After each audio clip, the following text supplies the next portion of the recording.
What's going on, guys? My name is Triforce Addiction. Welcome back to another COD mode video. So the KOSHKA was finally released to the public, which is the Season 4 main weapon alongside the Kali sticks. So both of them came out today, but for now we're just going to focus on the Damascus KOSHKA, and I just want to tell you a little bit about the weapon. So it's been quite a long time since we gotten some sort of bolt action sniper. For the most part, the ones that we've gotten, well, I don't really think we've really gotten a bolt action DLC sniper until, well, since like the Outlaw. That was like Season 6 in 2020. So it's been about like 2 years since we have gotten a bolt action sniper. So the KOSHKA is the brand new sniper for the sniper family. And to be honest, I do kind of like it. So first and foremost, I want to address some concerns because I know a lot of people did see some of the previews for the KOSHKA where the scope looked like it covered, I guess, like 65% of your view.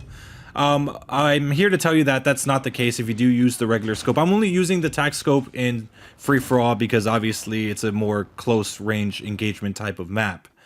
But I can tell you with absolute confidence that the scope is just like any ordinary sniper scope. So now that we got that cleared up, let's just talk about the weapon in its entirety. So this sniper is pretty unique for, really just one feature, and it's the fact that it has the best hip fire as well as the best scoping accuracy that I've seen for any sniper rifle, and probably the best, or maybe, potentially the best FMJ penetration. And this also applies when you're not using the armor piercing mag. So depending on how you set up the KOSHKA, you could have it so that it could be completely a no-scope machine. Well, not completely, but at long ranges, obviously, you're going to have to scope in. But in close range engagements, it's going to save your life a lot because you don't really have to scope in too much in order to get an accurate shot. When you are doing the blank scoping, it's kind of important not to over-rely on it because, like I said, the range could only go so far. And like I said, it's only really meant for close range to, like, I guess, medium range engagements. The medium, I could say, like, you probably have to be a little bit lucky, depending, like I said, on what you have on your weapon. For me, specifically, I just use the fast aim laser, but that's pretty much it. The rest is just a fast build. But I'm sure a lot of you guys are going to want to test and see, like, what the maximum hip fire potential is. And yeah, like I said, it could save you a lot in close quarters, especially if you bump into an enemy. One thing I could say, and I know a lot of people will agree with me, is that this weapon is very, very similar to the DLQ in almost every single way. I mean, the hit detection, or I guess the hit boxes where you could actually one-shot are very, very similar to the DLQ. The only difference is that maybe it's like a Russian version, and that's pretty much it. I mean, the aim speed might be a little bit quicker. Very similar with, I guess, the Outlaw and Locust, maybe somewhere in between, or maybe a little bit below. It's really hard to tell because most of the sniper ADS speeds are pretty fast, so I usually don't pay attention to that.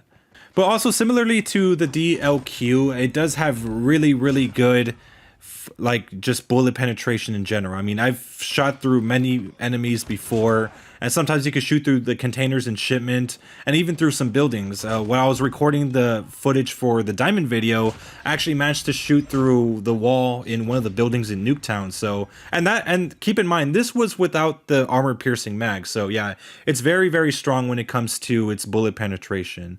The other mag options aren't really that great. Well, for the most part, one of them does give you a 10-round extended mag, and the other one is a fast reload with 8 bullets instead. I would complain that the fast extended reload isn't really that great because it only gives you 5% reload speed, and that's pretty much it. You would have assumed that it would, like, maybe applied 15% extra speed, but no, really it's just only 5, which I kind of wish would have been a little bit higher. Another feature worth noting is the fact that the idle sway does activate pretty quickly if you do have all the fast attachments set up. Very similar to the Outlaw, but probably a little bit quicker. And I'm not really sure how fast the DLQ starts, like moving around once you're scoped in. But yeah, this one happens extremely quickly. So if you want to stay scoped in, I just recommend using heavier attachments or just using iron lungs. As for the camo challenges, there's nothing really different. I would assume that there would have been some sort of hip fire challenge because, I mean, this weapon does have a lot of hip fire accuracy, but no, it's pretty much the same as every other sniper. There's no real complaints with any of the challenges at all. Just go into kill confirm high rise, and from there you could just do all the long shot challenges, headshots, and everything without any chance of any real disturbance. I mean, there will be some people that join in, but for the most part, it shouldn't really be too much of an issue. And finally, for the completionist camos, I mean, they look pretty good for the most part. I would say that Diamond or Red Sprite probably look the best. Damascus is pretty cool as well, but it doesn't really cover too much of the gun if you don't have default mode on. That's where most of the camouflage starts to get blocked, unless you're using Diamond, which actually looks a lot better. And finally, for the class up, I do have MIP Light Barrel Short, Skeleton Stock, Fast Aim Laser, 10 round extended mag, as well as stippled grip tape. So just pretty much the basic stuff.